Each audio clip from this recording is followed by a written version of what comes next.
Hello everyone, welcome to Bajirao IAS Academy, the Hindu news analysis. Today is 21st August 2024 and in this session we have some important articles from different newspapers and we will discuss all these important news articles in a very detailed manner. And without any delay, let's get into the discussion. And yesterday we have one prelims practice question, and this particular prelims practice question is based on the climate change induced disasters that India has been experiencing. And we have a Disaster Management Act, and Disaster Management Act also provides some provisions with respect to financial assistance to those states which are being impacted by the various disasters. However, a separate fund called State Disaster Response Fund is being created. There are number of disasters which are being included in the State Disaster Response Fund, and if any state faces any disaster which is being listed in the State Disaster Response Fund, and that particular state would get funding and financial assistance from the central government. However, so we need to look into those disasters which gets included in the State Disaster Response Fund, and in case state faces any of those disasters, the central government would provide financial assistance. And in fact, the State Disaster Response Fund in India actually covers 12 categories of disasters. There are 12 disasters which are included in the State Disaster Response Fund, and if you look into all those disasters: cyclones, drought, earthquake, fire, floods, tsunamis, hailstorms, landslides, avalanches, cloudburst, pest attack, frost and cold waves. And one thing that you need to remember here, heat waves is not part of the notified disasters under the State Disaster Response Fund. So therefore, in recent times, the intensity and the frequency of heat waves has been increasing, and a lot of states in India have been impacted by the heat waves, and in fact a lot of people are being killed because of the increasing intensity of heat waves across different states of India. Right, so there are appeals from the state governments to the central government that heat waves should be included as part of the State Disaster Response Fund. Now coming back to the question, so the question says that which of the following disasters are covered under the State Disaster Response Fund. So one, hailstorm, yes, hailstorm is covered under this. Cloudburst is also covered under this. Pest attack is also covered under this, but heat wave is not covered under this State Disaster Response Fund. So therefore the correct answer for this question is option B, 1, 2, 3. 1, 2, 3 is the correct answer. Remember, these 12 notified disasters are very, very important, and there is a chance that you may get the question on this. And today I have another very important prelims practice question.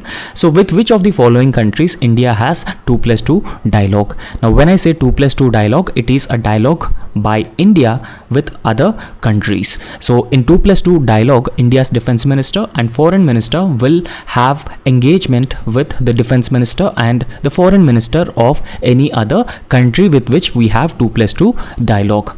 Right, so a set of countries have been given, with which of these countries India normally have the 2+2 dialogue. So the countries are France, UK, Australia, Japan and Russia, and you need to select the correct answer from the below options. So remember, this is also a very important question, and you need to know about the 2+2 dialogue and the countries with which India actually have this 2+2 dialogue. So the first article that we are going to discuss is about a very, very important topic, so that is lateral entry. And in fact, previously also there were questions in UPSC mains examination about the lateral entry. So therefore, lateral entry would be covered under General Studies paper 2 of UPSC mains examinations. However, so it also forms part of the governance and the polity part of your mains examinations at the state level also. Now what exactly is this lateral entry, and why the government has been planning to recruit civil servants at the higher level and the mid level through lateral entry scheme,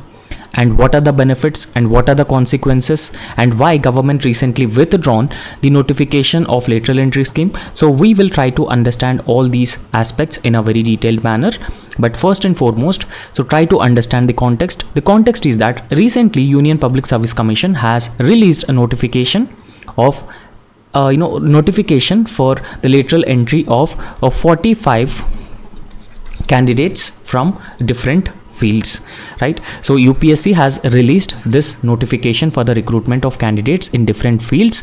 However, due to concerns by the opposition political parties and different stakeholders, the Prime Minister Narendra Modi wrote a letter to Department of Personnel and Training, and then Department of Personnel and Training issued a notification that the lateral entry scheme will be temporarily cancelled. So that is the context. The context is that UPSC on Tuesday cancelled the process of lateral recruitment of officials to mid and senior levels, right? So there will not be any recruitment as of now. So it has actually cancelled the notification or the process of lateral recruitment of officials in the mid and senior levels of the union government. So what exactly is this lateral entry? We will try to understand this scheme of lateral entry. Now lateral entry in recent times has been in news because a lot of committees, and in fact Niti Aayog has several times recommended lateral entry into the union government at a higher level and mid level civil services. Because of lateral entry, what happens is that as of now, our civil servants, which are being recruited through a competitive, merit-based competitive examination, so they are being branded as a generalist. But on the other hand, the government increasingly becoming technology-oriented or digital-oriented. So in this context, we require more and more expertise. So in order to recruit expertise into the civil services, the government has actually started a particular scheme called lateral entry scheme. So this lateral entry actually refers to the process, and through this particular process, so appointment of individuals from outside the government. They are not part of the government, rather, so they are employed in the private sector, they are entrepreneurs, they are employees in the private sector, right? So individuals from the outside the government would be directly inducted into the mid-level and senior positions, and that is very briefly the lateral entry scheme. However, the objective of framing this lateral entry scheme to bring in domain specific expertise and even fresh perspectives into the governance, so that the governance would be enhanced. Remember that we have a theme of governance, that is a minimum government and maximum governance. So in order to further improve governance, in order to further enhance the efficiency of the governance, so the government actually felt that there is a need to bring in lateral entry, there is a need to bring in domain specific expertise and fresh perspectives also. However, when we talk about the tenure of individuals who are being appointed through the lateral entry scheme, so these entrants are called as lateral entrants, and they are being appointed on a contract for 3 years, and this 3-year contract can be extended for a maximum of up to 5 years. So this is the tenure and this is the lateral entry scheme, and we will try to understand the advantages of bringing in the lateral entry scheme, and alternatively you can also go through the timeline of lateral entry scheme into the union government. Now, what are the advantages of lateral entry and why the government planning to bring in lateral entry into the higher level civil services?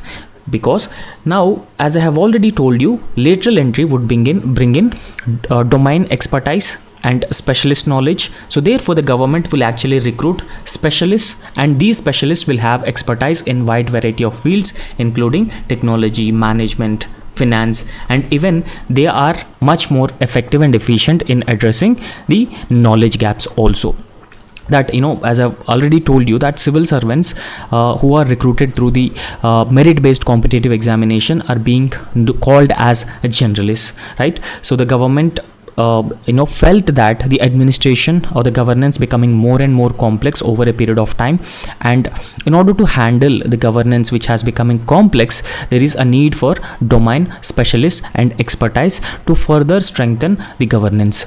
However, according to the Department of Personnel and Training, it has also released a data on the vacancy at the higher level.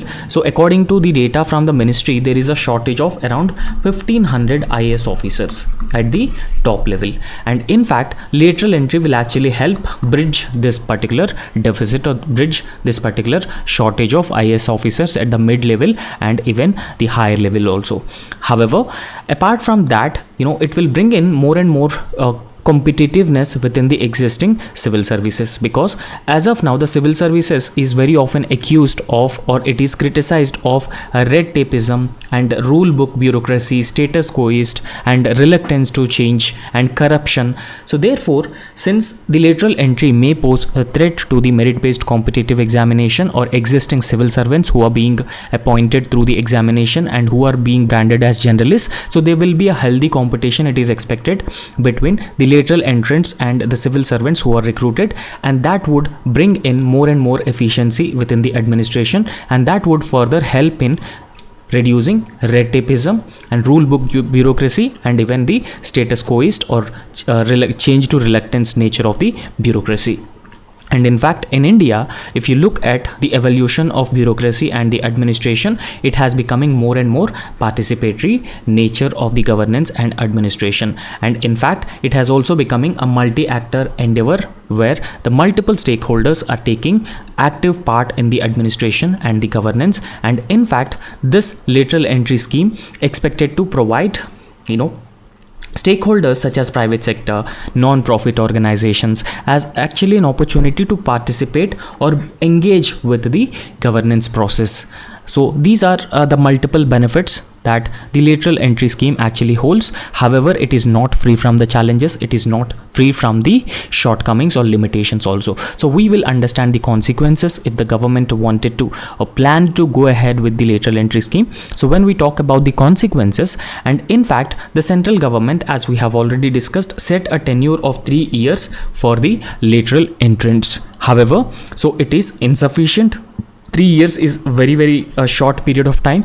So someone who is coming from the private sector may not have that expertise in the administration and governance, how it is actually being done. So there will be a lot of difference between the private sector and the government sector, and it will take some time for acclimatization and adjustment of those lateral entrants into the government, because nowadays administration or the government systems have been becoming more and more complex and they cannot make meaningful contributions within the administration. So if they are not acclimatized to the existing administrative machinery or administrative system, so this is one shortage. And another important consequence is that, so as of now the civil servants are being recruited through the merit based competitive examination. So therefore there is a chance that it may dilute the merit based competitive or recruitment system. So this merit based recruitment system actually underpins the civil services. So this is how the civil servants are being recruited. So if it is not conducted transparently, it could even lead to the perceptions of favoritism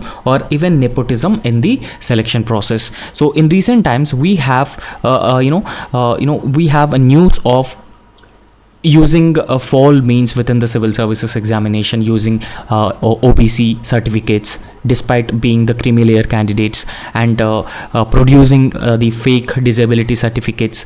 So therefore there is a high chance of such corrupt practices in the lateral entry scheme, and in fact increasing the number of lateral entrants could create a divide between the civil servants who are already known as the generalists who are being recruited through the merit based recruitment system and also the lateral entrants. So there will be a clear divide between the lateral entrants and even the permanent officers, and that could potentially harm the overall morale of the bureaucrats, or the career bureaucrats or the permanent bureaucrats morale will be impacted, and that will also have a disastrous impact on the civil services efficiency. And apart from that, traditionally bureaucrats even may resist the lateral entrants. So one thing that we need to understand, the traditional conventional bureaucrats or permanent civil servants very often reluctant to change, and they are one section who are strongly opposing the lateral entrants into the administration due to the concerns about the hierarchy and disruption of existing administrative system, administrative machinery,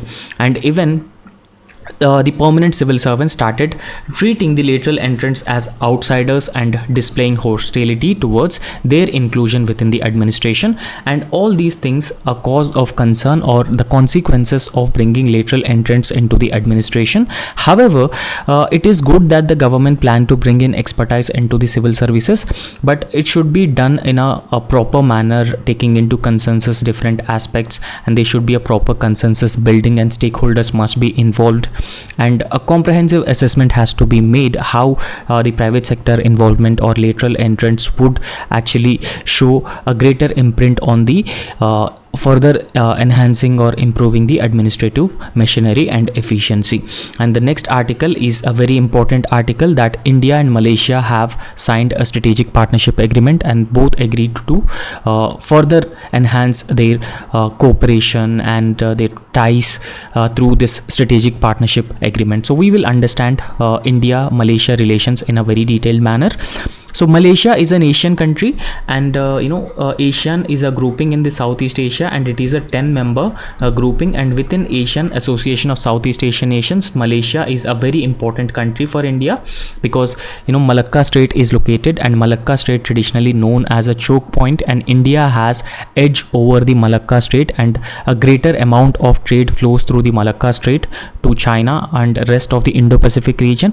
And in recent times, India's stature in the Indo-Pacific region has been increasing significantly. So therefore Malaysia-India relations would certainly a game changer in the Indo-Pacific region. So we will understand the context. The context is that recently Malaysian Prime Minister had a visit to India, and in fact both Indian Prime Minister and Malaysian Prime Minister, whose name is Anwar Ibrahim, right? So Anwar Ibrahim is the Prime Minister of Malaysia. So he had a visit to India, and in fact in this visit India and Malaysia have decided to upgrade their relations to a comprehensive strategic partnership. So as of now they have the strategic partnership, but they don't have the comprehensive strategic partnership.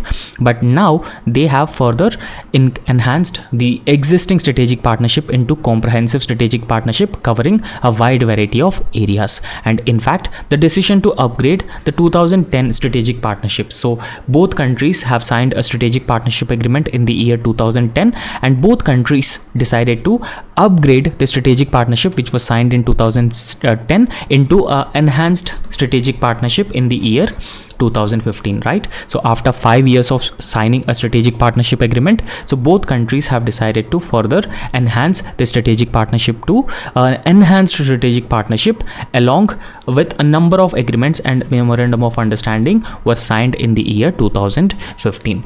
Now when it comes to the Prime Minister's of Malaysian Prime Minister visit to India, so both countries have decided to further enhance this enhanced strategic partnership into a comprehensive strategic partnership. So when we talk about this comprehensive strategic partnership, so it specifically represents a deepened level of engagement between India and Malaysia, right? So further enhancing, further strengthening, further deepening the relations between India and Malaysia. And in fact this comprehensive strategic partnership would cover a wide variety of areas or broad spectrum of areas such as the political, economic, cultural, security cooperation, defense cooperation, trade, commerce. So wide variety of areas would be covered under the cooperation of a comprehensive strategic partnership. Remember, with Russia also we have a comprehensive strategic partnership, and now you could see how India-Russia ties have been blossom. So in the same context, it is also expected that Malaysia in the Indo-Pacific region is very, very important for India, and India has also been planning to link itself with the supply chains of Southeast Asia through Act East policy. So therefore Malaysia is going to be a very, very important partner for India in the future.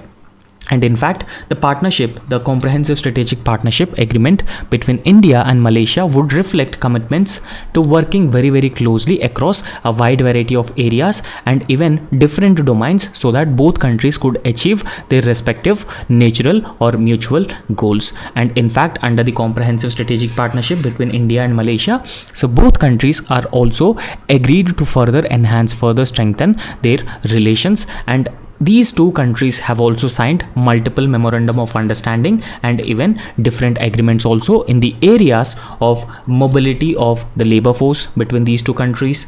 And now when we talk about the mobility of labor force, this mobility of labor force would benefit India more than the Malaysia, because we have a huge workforce, and workforce requires employment opportunities, and India has been looking for employment opportunities in other countries so that our demographic dividend can be best used, or used in a best possible manner. So therefore the memorandum of understanding and agreements between these two countries in this recent visit have been covering mobility of labor force, digital technology. Remember, India is expert in the digital technologies. India is an expert in the digital payments. So around the world, India actually recording the highest number of digital transactions. So India is a leader at the global level. So therefore digital technology, culture, tourism, sports and education, so these are the different areas both India and Malaysia have decided to engage, further strengthen their cooperation.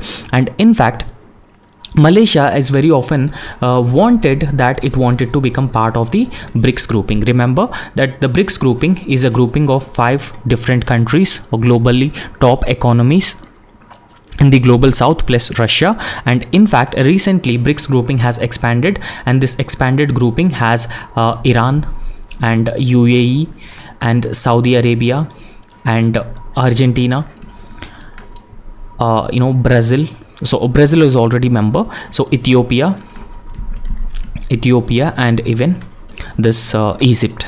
So this is the expanded version of the BRICS grouping. However, Argentina decided that it will not become part of the expanded BRICS grouping. So therefore, as of now, 5 different countries have become part of the BRICS grouping, and Malaysia has also been showing a strong intention to become part of the BRICS grouping. However, India is one of the very strong countries within the BRICS grouping, so could further strengthen Malaysia's bid to enter into the BRICS grouping. And in fact, India could actually secure Malaysia's entry into the BRICS grouping. So therefore, India has also agreed to support Malaysia's bid to join the BRICS grouping, with Malaysian Prime Minister has been advocating for very often.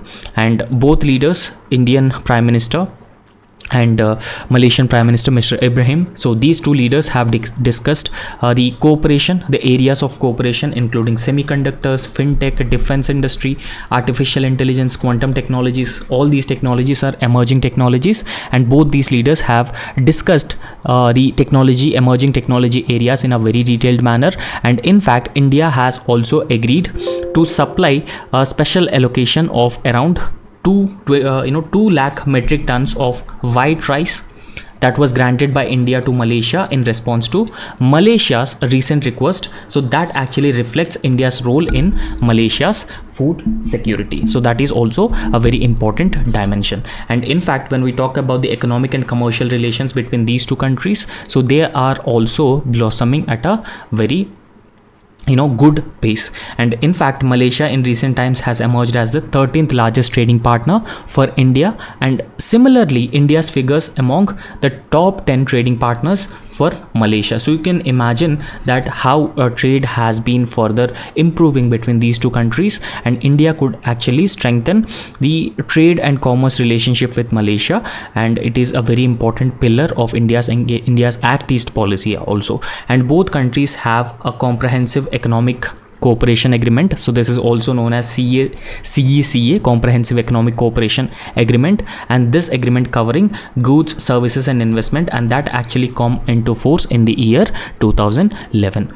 And defense and security is another area where India and Malaysia have been cooperating very, very closely, right? So when we talk about the defense and security cooperation, so India and Malaysia defense relations have developed steadily. So they have improved steadily since signing of a memorandum of understanding on defense cooperation in the year 1993. So both these countries have signed a memorandum of understanding on defense cooperation in the year 1993, and they are also working very, very closely.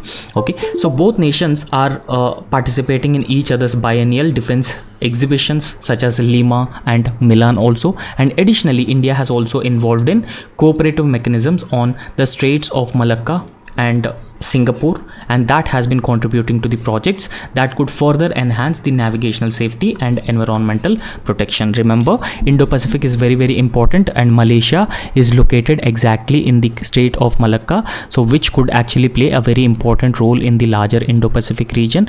India's growing stature and influence in the Indo-Pacific region needs a greater cooperation with all the countries in the Southeast Asia, especially countries like Malaysia, Singapore and Indonesia.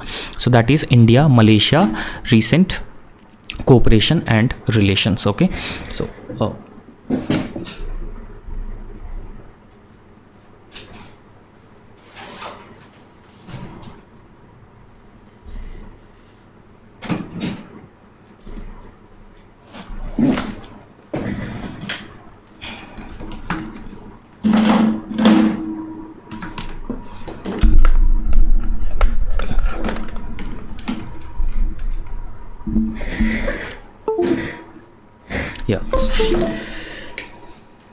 Yeah, sorry. Okay, so next important article that we are going to discuss is about the sustainable mass development. Now when we talk about the sustainable mass development, so it also involves the mass employment opportunities or gainful employment opportunities for India's youth population. Now one thing that is very sure in India is unemployment is a mass problem. We have been facing a huge unemployment problem in India, so therefore it is very important that we need to address the problem of unemployment. Remember, we have a lot of economic goals that we wanted to emerge as a $5 trillion economy by the year 2025. So we have already into the 2024, and in fact as of now India's economy is around 3.9 trillion dollar economy, but we wanted to become a $5 trillion economy by 2025. And not just that, India is expected to become the third largest economy. Once it becomes the third largest economy, it has to compete with both China and US, the top two economies of the world. Now we have a huge demographic dividend, there's no doubt about that, because if you look at our total working age population, or the total population in the working age, so we have 65% population in the working age, and this is known as the demographic dividend. And demographic dividend is very important for any country, and India is a country which has the largest number of workforce in the work age, so therefore we need to use this demographic dividend in an appropriate manner. But in India, the unemployment problem has been plaguing us a lot. We have a lot of youth population who are still unemployed, they're not getting employment opportunities, and apart from that, even if they get the employment opportunities, most of these employment opportunities are in the informal or unorganized sector, and unorganized informal sector don't have the provisions for the social security and the social safety nets for the employees. So therefore they don't have the security of job, the security of income, social security, and even the social safety nets. So all these problems would further create more and more challenges for India. And in fact, if India wanted to become a technological superpower, an economic superpower, and top economy in coming years, so it is very important that we need to use this demographic dividend in an appropriate manner. So we need to create a gainful employment opportunities, and we should also promote entrepreneurship among the youth, and that is very important. So India already launched schemes like Make in India program and Make in India program, so to give a sustained push to the manufacturing and industry sector in India. And apart from that, India has also launched a Startup India program and even Stand Up India program to further enhance or strengthen the entrepreneurship ecosystem in the country. So therefore we would look into this and how we could actually use this demographic dividend in a much more efficient and effective manner, and how could we actually create large scale employment opportunities. So we all knew that recently the full budget of this year was presented by Finance Minister Nirmala Sitharaman, and in this particular budget, so there are 5 major schemes which are aimed or which are related to the employment opportunities, and they are very impressive that the government announcing these schemes which are focused or which are oriented towards creation of employment is very impressive. The schemes are to have an ambitious 2 lakh crore outlay, and this 2 lakh crore outlay of these 5 schemes would actually spread over 5 years to facilitate jobs, gainful employment opportunities, and skilling youth, and providing other opportunities for around 4.1 crore youth across India, so that the employment opportunities would actually improve the living standards, living conditions of the people in India. Now you can compare China and India in this context. China has built its strong manufacturing base. China is an export hub of the world, and China has also invested a lot on skilling its youth population. So therefore this is the time that India need to focus on skilling its youth population to further enhance, further strengthen its economy and economic growth, right? So what are the skilling needs and skilling requirements? We'll try to understand this. So for skilling, it is very important that we need to adopt a decentralized plan of action. So decentralized community plan of action to identify the skill needs, skill requirements, or industry relevant skills is very important. Now when I say decentralized community action to identify skills, so we have a gram sabhas at the grassroots level, and we also have the basti samitis in case of the urban areas or the municipalities. So we could actually leverage the capability of both gram sabhas and basti samitis in urban areas, so they could actually play a very important role in taking the government programs very close to the people. So in case if the government has launched any skill development program, the gram sabha and the basti samitis can actually take these programs to the doorsteps of the people, so that it improves the reach of these programs, enhance awareness, educating them about these schemes. And in fact, there should be a convergence in different areas, for example. So we should not look all these areas in silos differently, rather. So there should be a convergence in different areas such as education, health, skills and nutrition, livelihoods, and even employment opportunities. So specifically at the grassroots level, right? So at the grassroots level, we are talking about the decentralized community action. So within the local government level, so we need to look at the education, health, skills, nutrition, livelihoods and employment opportunities in a holistic manner. There should be a proper convergence between all these initiatives. With the women collectives, now when we talk about the women collectives, self-help groups are women collectives, and self-help groups actually play a very important role in most of these areas, whether it is about women education, healthcare, skill improvement, skill development, nutrition and livelihoods and employment generation, all these areas. So therefore we need to leverage the women collectives in the rural areas, and in fact we should also try to ensure the community accountability with the united funds, with the convergence of funds, functions and functionaries. Now when we talk about the grassroots level democracy, the major problem is that lack of devolution of funds, functions and functionaries. So therefore we need to identify the the women collectives, or we need to ensure the community accountability with a united funds, functions and functionaries for effective quality outcomes at the grassroots level. And in fact, so when we talk about certain public goods such as education, healthcare, nutrition, environment, sanitation, so all these things are considered as the public goods, right? So education, healthcare, nutrition, environment and sanitation are known as public goods, and India largely failed on delivering these public goods to people in an efficient and effective manner even after the independence. So this can actually improve, and this failure can be overcome in these delivery of the public goods. So we need to put in more money into these public goods sectors through a decentralized community action, and community planning is very important in this context. Now we will try to understand the link between education and employability of the people, how education and skill development would make youth more and more employable. So in this context, it is very important that we need to introduce a need-based vocational courses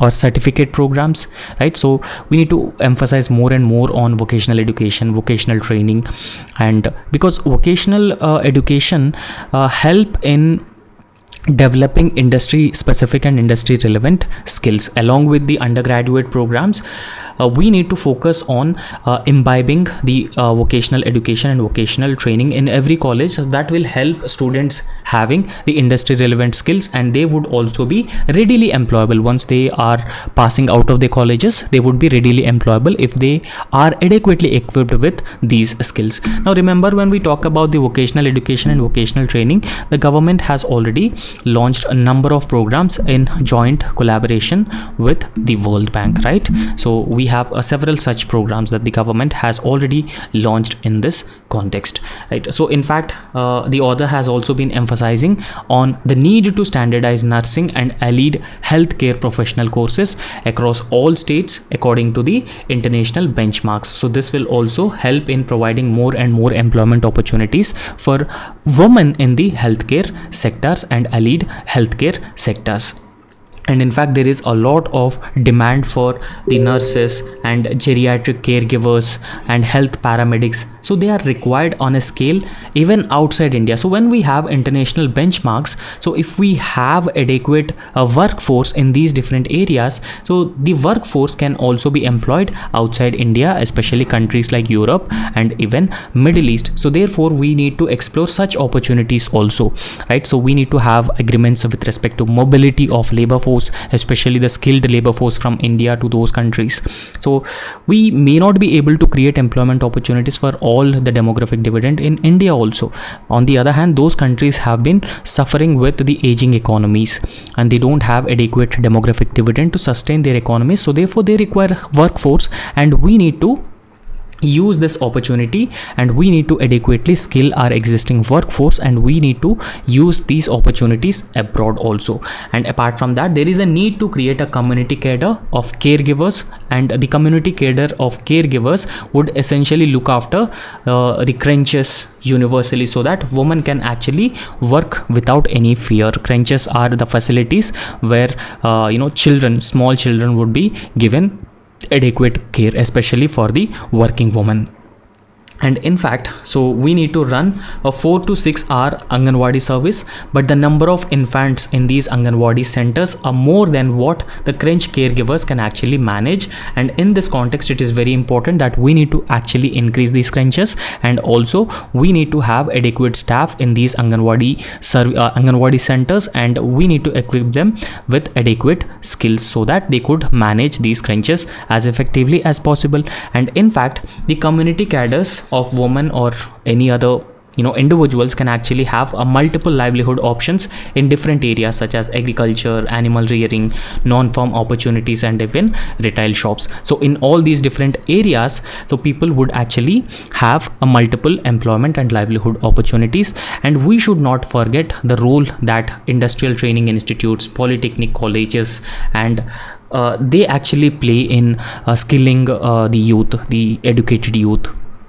because they are actually known as hubs of skill development for the feeder schools. So therefore, either we need to improve the quality of these ITIs and polytechnic institutes, rather we need to increase their numbers, and we should also enhance and educate the youth population to adequately skill themselves so that they could easily get the employment opportunities. However, as of now, there is a absence of quality and up-to-date infrastructure in several ITIs, and this is one area which has been making these ITIs poor in terms of providing more and more skilled education to the youth. And in fact, there is also lack of infrastructure in polytechnics and even rural self-employment training institutes. And in fact, it is considered as a key critical gap in the age of upskilling and reskilling. So in the age where the workforce has been looking to upgrade their existing skills, so therefore this is an age of upskilling and reskilling. So it is very unfortunate that existing ITIs and polytechnic institutes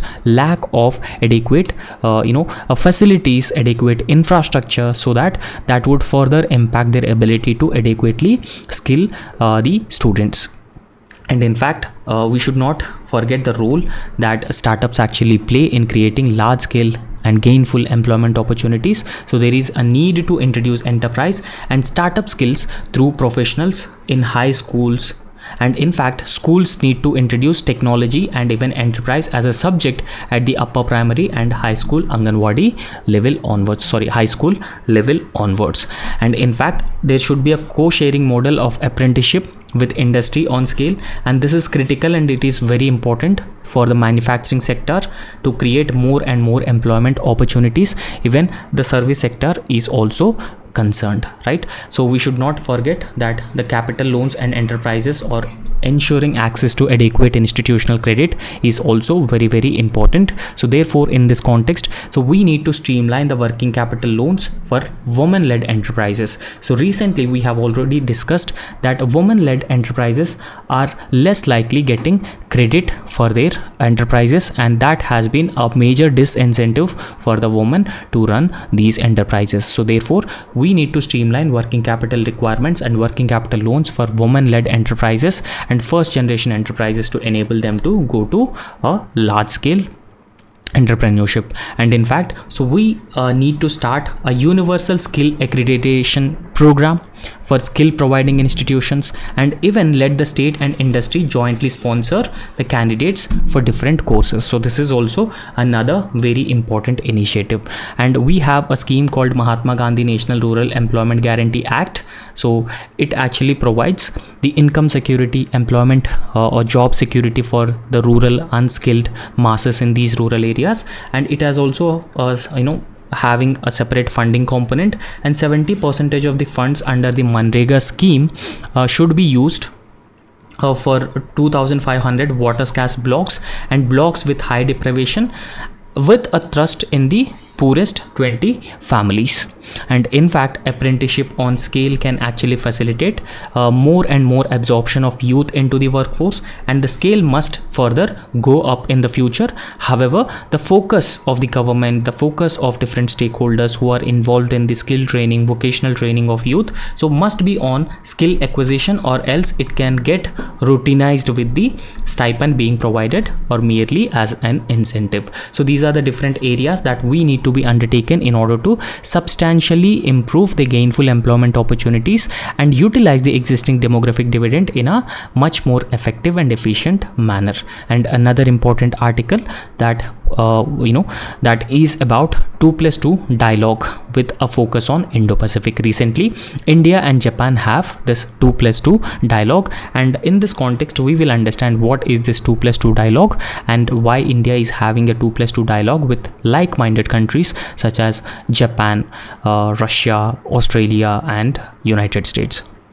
And recently, India and Japan partnership is set against a larger context of the free, open, rules-based Indo-Pacific. So this is the objective. Free, open and rules-based Indo-Pacific is the objective of India in the Indo-Pacific region, because of this is specifically in the backdrop of increasing Chinese aggression and assertiveness in the Indo-Pacific region, and it will continue to grow. So this is what the External Affairs Minister S. Jaishankar said on Tuesday. So because both Indian side and the Japanese side, so Indian side Defense Minister and Foreign Affairs Minister, and from the Japanese side also Defense Minister and Foreign Affairs Minister, so they held a 2+2 dialogue with each other. And in fact, India have this 2+2 mechanism with countries such as Japan and US and Russia and even Australia. So these are the 4 countries with which India has the 2+2 mechanism. Okay, so this 2+2 mechanism of India and Japan is specifically in the backdrop of China's increasing military muscle and even this aggressiveness and assertiveness of China in the Indo-Pacific region. Now, what is this 2+2 dialogue? So we will try to understand this in a very detailed manner. So a 2+2 dialogue specifically means it is a high-level diplomatic and a strategic meeting, right? So in this particular meeting, the foreign and defense ministers of both countries would come together, would sit together, and they discuss different issues of concern, and they also discuss the opportunities to further strengthen, further coordinate on different bilateral and regional security issues. So both India and Japan are important players, important actors in the Indo-Pacific region, and 2+2 dialogue would further help in strengthening bilateral relations between these two countries, further strengthen cooperation and coordination of these countries in the Indo-Pacific region. And in fact, this particular format also aims to deepen the cooperation on wide variety of areas, including security in the Indo-Pacific, defense cooperation, and even areas such as strategic matters also. So therefore, it actually reflecting the importance of both countries in the place of their relationship. The 2+2 dialogue is part of a select group of high-level strategic consultations that India has with a few countries only, a few selective countries which are considered as like-minded countries. So we have shared vision and common interests with those countries such as United States, Australia, Russia, and Japan. So these are the countries with which we have 2+2 dialogue. So however, now what are the key highlights of India-Japan 2+2 dialogue? So that is what we need to understand. So the key highlights of this dialogue is that, so the broader framework, actually the guiding framework of 2+2 dialogue between India and Japan, and both India and Japan have committed themselves for a free, open and rules-based Indo-Pacific region, so particularly reflecting the concerns from China's increasing military assertiveness in the region. And in fact, the 2+2 dialogue between India and Japan have also emphasizes on the strategic partnership between these two countries that they have been enjoying. And in fact, the strategic partnership between these two countries has in recent times has also evolved as a special strategic and global partnership over the past decade. So we will understand this strategic partnership aspect between India and Japan. So a dialogue between these two countries actually underscores the deepening of India-Japan partnership. So this deepening of India-Japan partnership, which is actually based on shared democratic values and even adherence to the aspect of rule of law. And both India and Japan actually aimed to build upon the strategic cooperation or enhanced or special privileged strategic partnership that they already have, to address the common challenges in the Indo-Pacific region and further foster a stable and secure Indo-Pacific region, which is in the best interest of both these countries in the Indo-Pacific. And as part of this strategic cooperation, both these countries will also strengthen their defense and security cooperation.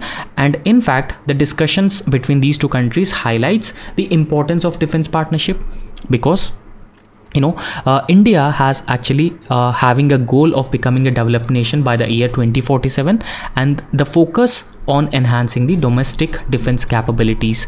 And in fact, India is one of the strongest military power, but this military power of India is not adequate. We need to grow a lot in future so that we could actually effectively protect our interests in the Indo-Pacific region and beyond, and we could even challenge and compete with countries like US and China in the future also. The two countries have also reviewed the progress made for the transfer of Japan's NORA 50 naval antenna. So this is also known as a unified complex radio antenna, and it is being related to relevant to technologies to India for naval warships so that they could detect missiles and unmanned aerial platforms with much accuracy and efficiency. So once this is materialized, so this will be Japan's first transfer of military technology to India under 2015 Defense and Security Agreement between India and Japan. So in fact, so they have also discussed a wide variety of bilateral and regional